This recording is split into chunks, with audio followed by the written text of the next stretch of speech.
If you go into any AMC theater in the past year, you've been graced with one of the best theater chain openings of all time. I'm sure anyone watching this video knows exactly what I'm referring to. If not, it's none other than Nicole Kidman welcoming you to the movies. And stories feel perfect and powerful. Because here, they are.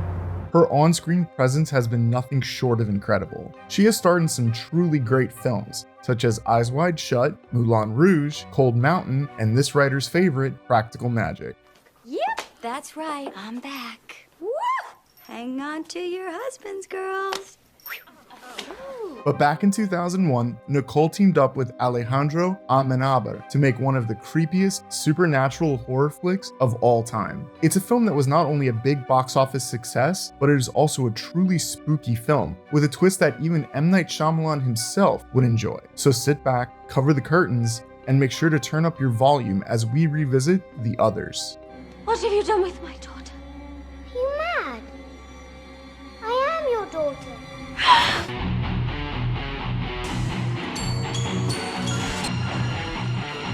Nice hearing from you, Carlos. The Others has earned its place as a defining masterpiece in the realm of atmospheric horror cinema. As the years pass, the film's allure remains undiminished, beckoning audiences to revisit its dimly lit corridors and intricate narrative. It distinguishes itself through its meticulous construction of atmosphere. In an era saturated with jump scares and explicit visuals, Alejandro's film relies on subtlety and restraint to evoke fear, even though if you turn up your volume loud enough, you will have a good jump scare.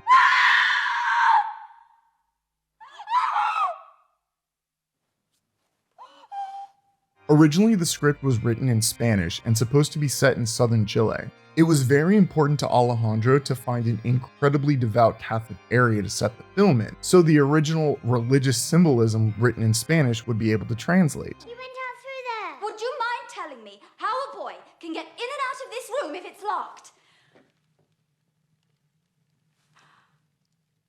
So let's jump back in time, 1997 to be exact. Alejandro has just directed and co-wrote a film entitled Abre los Ojos, or translated in English to Open Your Eyes. It was a huge success, and in 1998 at the Sundance Film Festival, Tom Cruise optioned it. Cruise loved the script and wanted to work with Alejandro. The movie would later be remade though in 2001 by Cameron Crowe and was titled Vanilla Sky. While he gave his blessing, Alejandro wasn't involved in that production. Cruise saw the script for The Others and sought out to produce the film under the condition that it be made for an English-speaking audience. Alejandro had never done an English-language production before, so with this being his third film, he thought it was a gamble worth taking. Tom Cruise and the producers thought it was a perfect Victorian ghost tale. It was then decided that the film would take place in England. Alejandro said this to The Guardian, quote, "When you shoot a film in English, you have a much more open market. And when Tom Cruise and Nicole Kidman got involved, I knew that the destiny of the film was changing." End quote. During rehearsals, Nicole Kidman originally tried to persuade Alejandro to find another actress for the part. She had just come off the bright and boisterous Moulin Rouge, so she was reluctant to do a film that explored dark places and themes.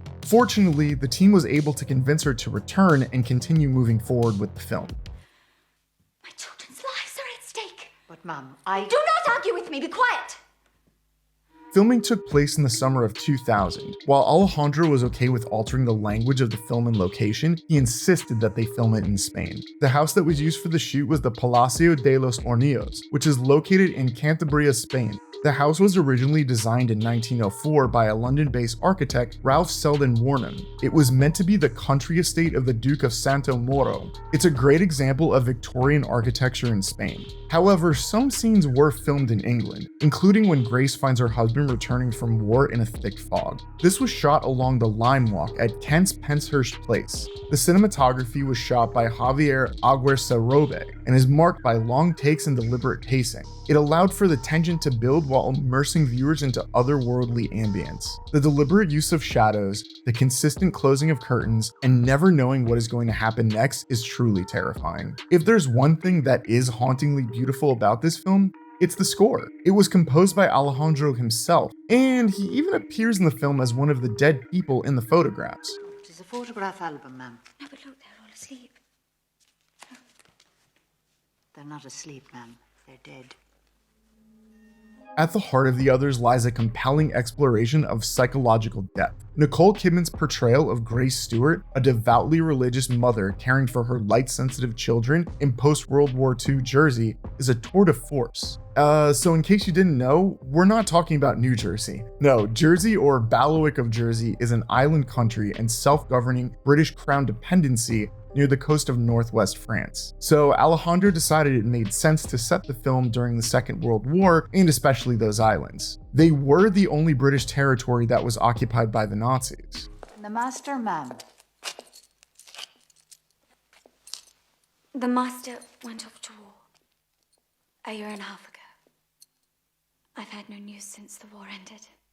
As the film unfolds, we are given a truly great character study. We slowly peel back the layers of Grace's psyche as she grapples with isolation, fear, and the mysterious occurrences surrounding her family. Kidman's performance is both poignant and unnerving, offering a nuanced portrayal that transcends the confines of traditional horror tropes. To me, only a handful of horror films have ever truly concocted an amazing twist ending, and this is one of them. The twist is wonderfully crafted and reshapes your entire perception about what you've just experienced. Without giving it away, think of The Sixth Sense or Shutter Island. After realizing what was happening the whole time, your next viewing feels completely different and makes the film play out differently. The twist not only serves as a narrative subversion, but also invites contemplation on the nature of storytelling itself. It challenges preconceived notions and defies genre expectations. Religious beliefs are all over this film. It adds a layer of complexity to both the characters and the narrative. Grace's unwavering Catholic faith becomes a central narrative of her character. The film delicately navigates the intersection of both faith and fear, prompting viewers to reflect on the role of belief systems in the face of the unknown and enhance the film's depth.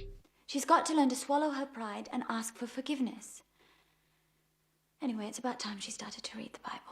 So, a little fun fact. During the post-production process of this film, around February of 2001, Tom Cruise and Nicole Kidman were separated. Their high-profile divorce was finalized just 2 days before the movie was released in theaters. Their divorce was settled on August 8, 2001. Before the premiere of the film, Alejandro stated that neither Kidman nor Cruise let their private drama affect their support or dedication to the film or its release. The Others had its world premiere at the Venice Film Festival on August 2nd, 2001, and was then released in theaters on August 10th, 2001 in the US and September 7th of that same year in Spain. On its opening weekend, it grossed only $14 million and landed in 4th place, behind American Pie 2, Rush Hour 2, and The Princess Diaries. It would, however, have longevity by staying in 4th for another 3 weeks and would expand to more theaters. The weekend of September 21st to be exact, it would bump up to 2nd place. The film's budget cost $17 million and went on to gross $96.5 million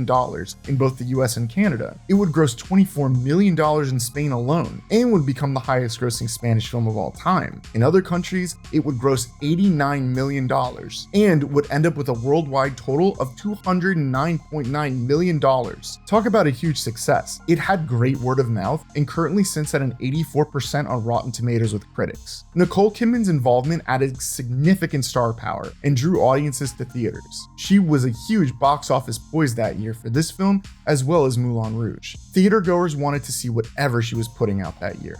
Who did this? Tell me! Tell me! You know what's happening here. You know because it happened to you too. The film was also nominated for several awards, including Best Actress for Nicole Kidman at both the Golden Globes and the BAFTAs. She would win Best Actress for the Fangoria Chainsaw Award, as well as multiple Goya Awards, including Best Director, Film, Cinematography, Editing, Art Direction, Production Supervision, Original Screenplay, and Sound, but not Actress surprisingly. This was the first film ever to receive the Best Film Award at the Goyas, Spain's national film awards, with not a single word of Spanish spoken in it. I think I've reached the end of my tether. What about you? Oh, yes. Definitely. released. The film would release on DVD on May 14th, 2002, and come loaded with tons of special features, including an original documentary on the making of the film, visual effects breakdowns, a look inside the disease portrayed in the film, as well as an intimate look at the director. On September 20th, 2011, under the distribution of Lionsgate, a Blu-ray of the film was released, with incredible upscaled picture and sound. On October 24th, 2023, the Criterion Collection would release both a Blu-ray and 4K upscaled transfer disc of the film. Not only that, but it came with a bevy of new bonus features, including a new commentary, conversation between Alejandro and film critic Cal Gomez, new making of documentary called A Look Back at the Others, deleted scenes, recording the soundtrack, audition footage, and so much more. After having purchased it myself, I can say it's an absolute necessity to own in your collection. Don't go near. Why not? What if a ghost jumps out? Graves don't have ghosts, only skeletons.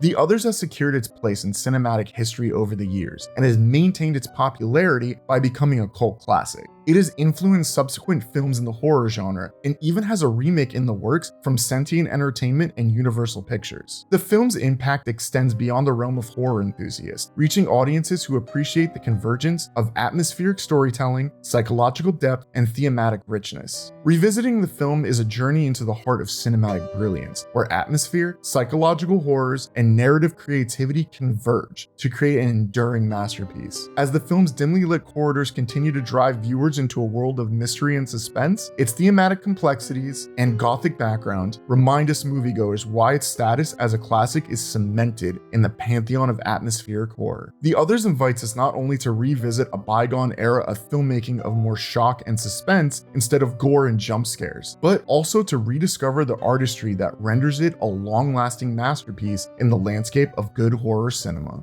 The intruders are leaving, but others will come. Now, sometimes we'll sense them, other times we won't. But that's the way it's always been.